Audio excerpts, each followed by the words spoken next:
What's up, guys? Tiny here from the Table Monkeys, and today I'm going to be talking about programming. So, as you know, about a month ago we had Todd Hutchins here in Toronto at Fortis Fitness. Big shout out to Fortis Fitness for helping us put that together, and a huge shout out to Todd for coming out here and sharing his knowledge with us and everything. Tiny little bit of backstory: Fortis is huge into Westside training. Todd has taken Westside training and adapted it to arm wrestling, and it's the main reason he credits to becoming so freakishly strong, especially in a bit of a relative short amount of time, considering he started at 35 years old, which coincidentally is the same age that I started training at. So anyway, that's why it was awesome to have him here, and the reason for that backstory is that I really do understand how Westside works. But hearing Todd talk about it and having him here for a couple days to talk to him about it privately as well, and just all the conversations we had, a lot of lights went off with Devin as well, talking about training. So I just started to rethink everything, and this doesn't mean that I don't still completely believe in the Table Monkeys like original strength training program. Every program is for, depends on, which is the title here, picking a goal and then making a plan. And depending on the goal and depending on where you're starting from, your plan is always going to have to change. And that's one thing we preached all the way from the beginning, and that it continues to be the same. So this is how I'm going to be planning my training for the current goal, which is arm melter. So if you've been following us for a long time, you know that in the very beginning we talked about this whole idea: picking a goal, making a plan, and then the basic layout of how you do that. You pick a long-term goal, which from provincials to my next long-term goal is arm melters, is about at the, like, from day to day, it was 11 weeks roughly. So that basically is, then you take that whole goal and you start to break it into smaller goals. Like, okay, in order to get there, I'm going to have to do a couple blocks of training and then have a peak week, right? So, or the best way to do it is plan backwards. So, you know, you're going to have a peak week, or a peak period, which for me is going to be 2 weeks. So from here, how much time do you have? Then you split that up, so on and so forth. So I basically got 2 blocks in my mesocycle, and the idea is that each one of those blocks is going to be structured into what we call microcycles, which is the sort of day-to-day work that you're going to do to achieve block 1, block 2, then peak will be something different.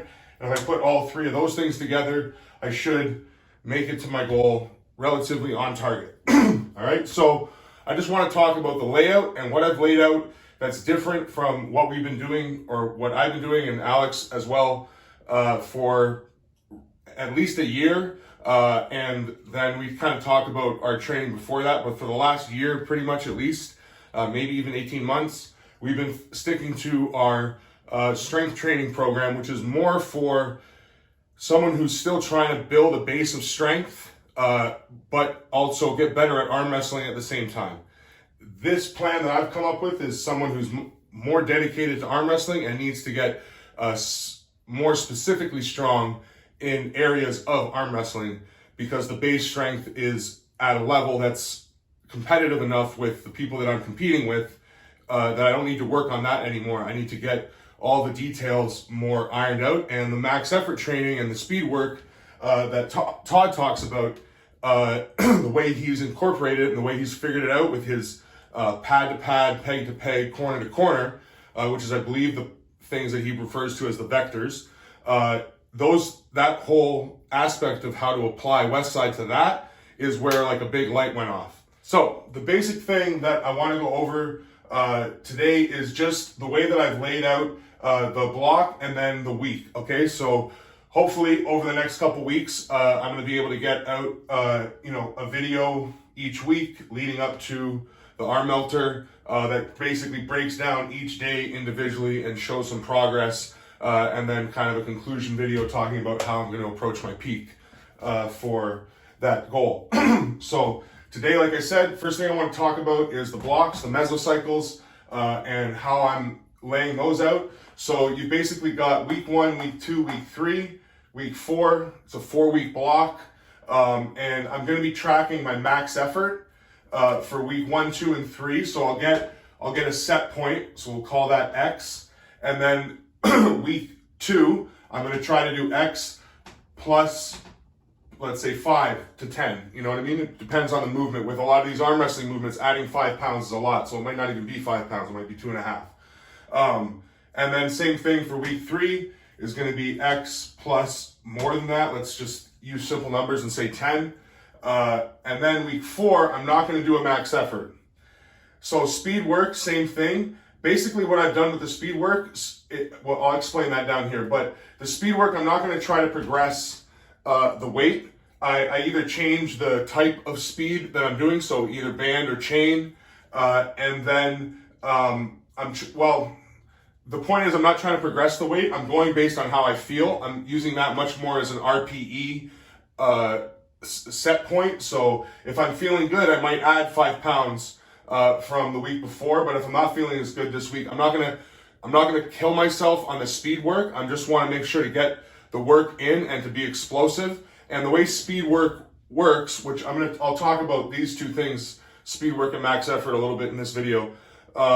The way speed work works is that you really want to, you measure the bar speed. So you want it to be like, feel hard, and there has to be a good amount of resistance there, but you need to still be moving the weight to a certain meters per second, or else it's not really speed work anymore. And there's a lot of different ways to figure that out. That kind of takes some time to really figure out. And as I explain the videos individually, I'll talk more about how to do that. But just the general point of speed work is to move weight that's like noticeable at an explosive and accelerated rate. And the reason you use the accommodated resistance, like the chains and the bands, is so that you're constantly having to accelerate into the movement, whichever movement it is, right? So that's the point of speed work. So again, I'm not going to progress that, but I'm going to do a different variable each time that I do it. So I'm not going to do bands 2 weeks in a row. I'll do bands, then chains, then probably maybe even bands and chains, you know, and then reduce the bar weight. So that all becomes, again, stuff that I'll talk about individually in the programs. And then again, let's not use an X because that doesn't make sense. Let's just, boom. So this one too. I don't do speed work on week 4. And volume.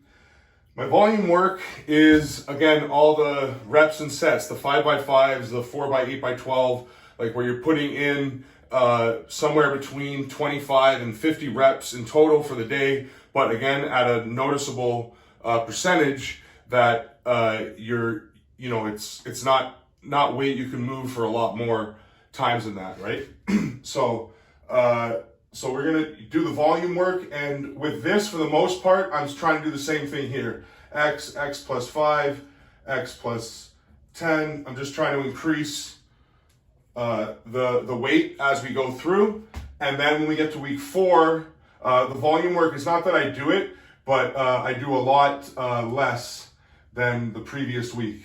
I'm doing less this week than I did before. I'm kind of resting. I'm doing more like recovery style training, but I'm doing a lot of the same movements. So I'm not really changing the workouts. I'm just changing the intensity and the reps and the volume, the amount of sets.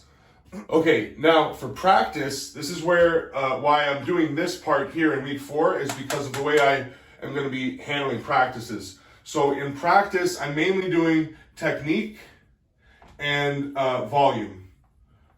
So I'm not being super explosive, but I'm making sure to get position that I want. I'm making sure not to just hold guys and let myself get into really bad positions and then have to fight from silly positions, because that's what you end up doing when you're enough ahead of the guys that you're pulling with.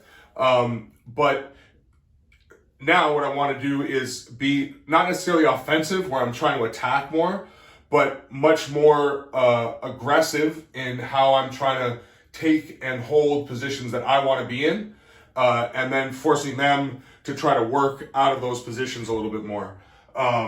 So that's the technique part, and the volume part is just that I'm going to try to go, for a good amount of sets and reps. But if I get into a bad position, I'm not going to fight like crazy out of a bad position. I'm going to let a lot of stuff go in practice because I don't want to hold and have the practice of being in and holding shitty positions. I want to just keep fighting and feeling good positions and try to connect those positions to the movements that I'm doing in the gym.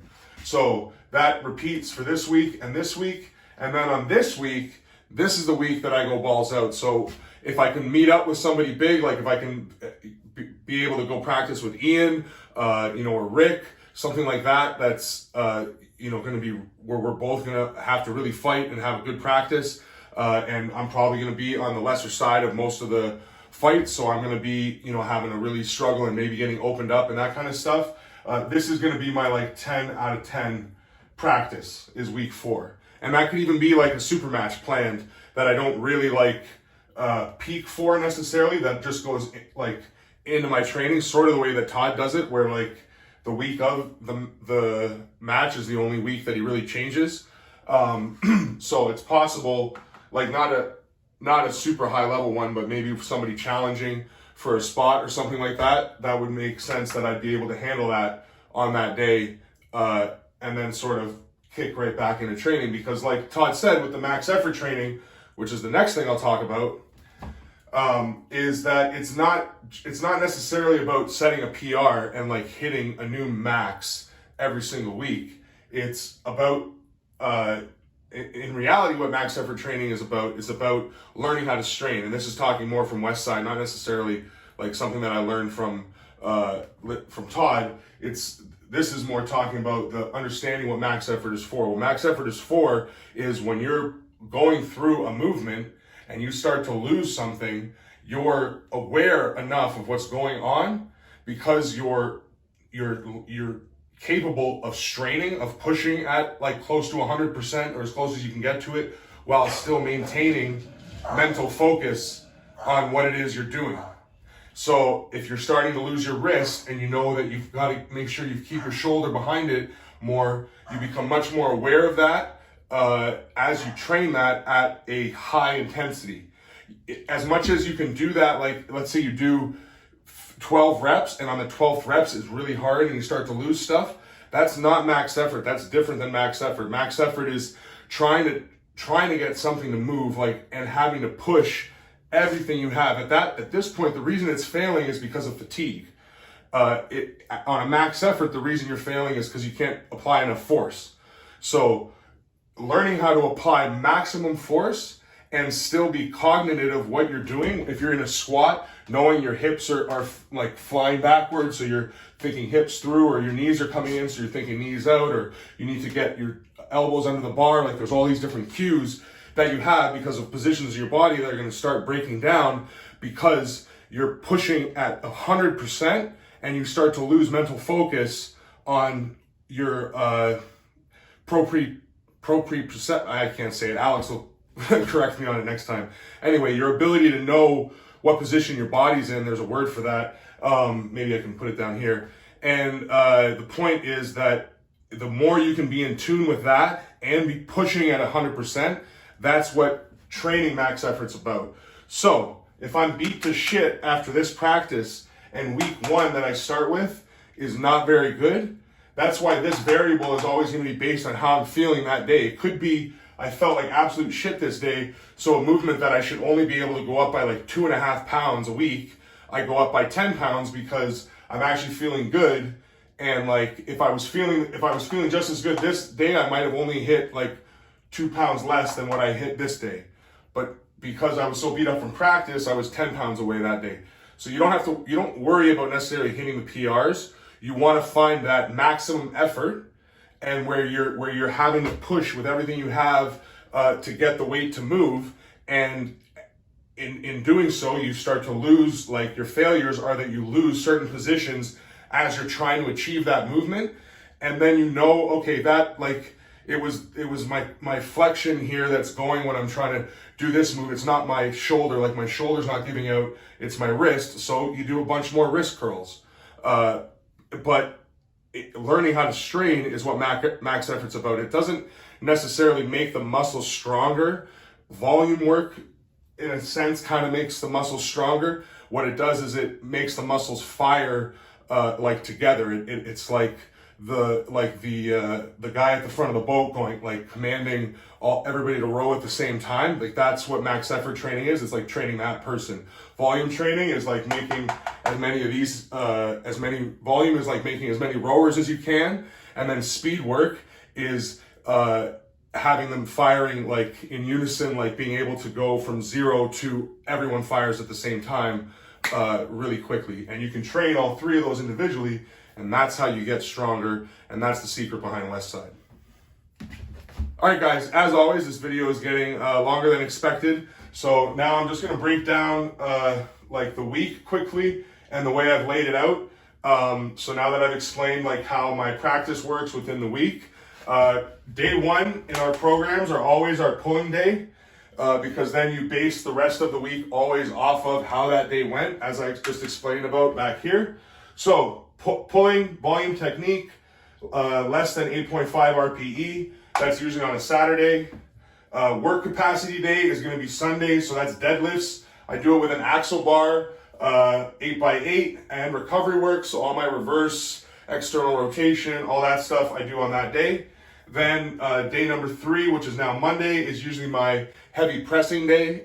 So the way I'm doing it is I've got a push-pull day and a pull-push day.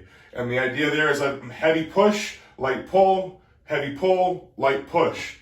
So my heavy push day is JM presses 5x5.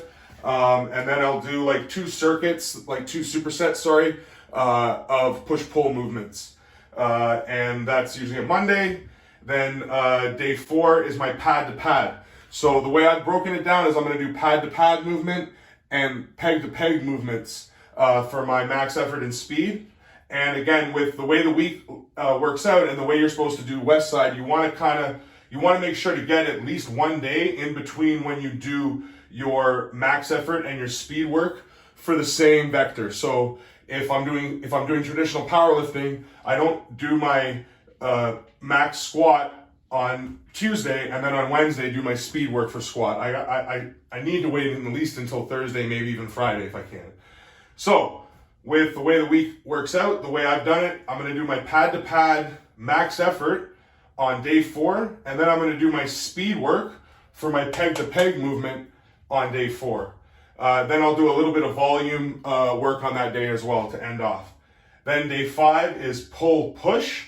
So my pull-push day is heavy pull-ups. So 5x5, I actually did a few sets of weighted pull-ups the other day, so that was pretty cool at fucking 300 pounds to be having to throw weight on my back. And then I do the same thing. I do a pull-push superset, and I do 2 of them, 2 different types. So I can change those movements up week to week, but I'll show you what they are as I do those videos individually. And then I'm on to day 6. So that was Wednesday. Now day 6, we're on to peg movement. So this is side, like from going from peg to peg. And when you see those days, you'll see the movements that I've chosen for that. And then my speed work from my pad to pad day. So I set the table up on the cable machine. I do my heavy shit either from pad to pad on day 4 or from peg to peg on day 6. Then after I'm done and maxed out, I flip the table because it's the opposite, right? And then so on pad to pad day, I'll flip it sideways, and now I'll do my speed work for my peg to peg, and same thing on day 6. I do my peg to peg max effort. Once I've maxed out, flip the table, set up the different attachment, whatever it was I was doing for max effort the day before, or 2 days before, and bang out my speed work. Same thing, do some volume. I try to keep the volume based on what the day is, so my pad to pad has been more flexion focused, so I'm doing flexion and back pressure, and my peg to peg has been pronation focused, so I'm doing pronation and rising, because I feel like this is just one of the things that you should always be working, and one of the areas I might be weak in. So just always be rising, right? So ABC. So yeah, and then day 7 is an easy day, rest day. Okay, so that's the plan. That's how I'm gonna be trying to get to Arm Melter and make a statement. Arm Melter at Brockville for the Rib Fest will be my 3-year arm wrestling anniversary, and you always hear people say it takes about 3 years, 3 to 5 years before you know if you're going to be any good. So, I mean, I think that I've made a pretty good impression so far coming up to this, but that's why I've chosen arm melters so much as my focus right now, is because it's definitely the 3-year culmination for my arm wrestling career. Anyway, that's the video. Hope you like it. Leave a comment, subscribe, smash that bell, do all of those things. Keep up so you can see how all the rest of this works. Check out some of the old videos, all that shit, and monkeys out. Peace.